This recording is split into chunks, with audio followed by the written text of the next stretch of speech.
Hundreds of families are affected and misplaced because of the war that's playing out in Ukraine. The human cost of war, which is so evident in all of the heartbreaking images that we've received from the conflict-torn country, has many asking, how will this war end and who will stop Putin? Well, an economist called Stephen Roach has said there's one person who can put an end to all of this, and that is Chinese President Xi Jinping. Roach has said in an interview that China holds the trump card here, and he thinks that it's up to Xi Jinping to step in to seize the moment. But why is it that China can actually step in here and do something? If you look at how things have evolved in the last many years in the relations between China and Russia, China essentially is Russia's lifeline. China has always referred to Russia as its most important and strategic partner, which is why if you look at the statements that have come in since the war began in Ukraine, there's been no condemnation of the war by China. At the United Nations too, when there were several resolutions passed against Russia, China didn't vote for or against. They were one of the few countries who had abstained on this issue. And to analysts, that actually came as a surprise because they believed that China would go ahead and brazenly vote in favor of Russia.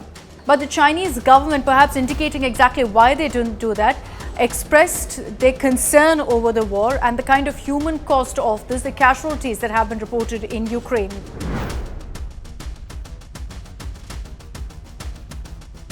According to economist Stephen Roach, who I mentioned earlier, China has the power to stop this war. They can actually step in here. But the question is, will Beijing actually do that? The Chinese Foreign Minister Wang Yi has actually spoken on this, saying Chinese ties with Russia is one of the most crucial bilateral relationships in the world currently. In fact, the sanctions that have been imposed by the West against Russia in response to this war threaten the political settlement of the conflict. China, quite simply, cannot afford sanctions from the West. In fact, the Chinese Foreign Minister Wang Yi even went on to say that no matter what happens with regards to the countries across the world condemning Russia, the sanctions, etc., China will continue to maintain a strategic focus and promote their partnership, their ties with Russia. Another very crucial reason why China doesn't really take on Russia and continues to side Putin along through all this is the issue of Taiwan. China's Xi Jinping believes that Taiwan must be reunited, reintegrated with China. He's spoken about this time and again. They've taken several steps also in this front. Many countries haven't backed them. Russia has. China maintains that it's actually mediating talks currently between Ukraine and Russia. And you also had the government maintaining that the condition is worrying and yes, it must be controlled according to them before it spins out of control. But there's a catch here.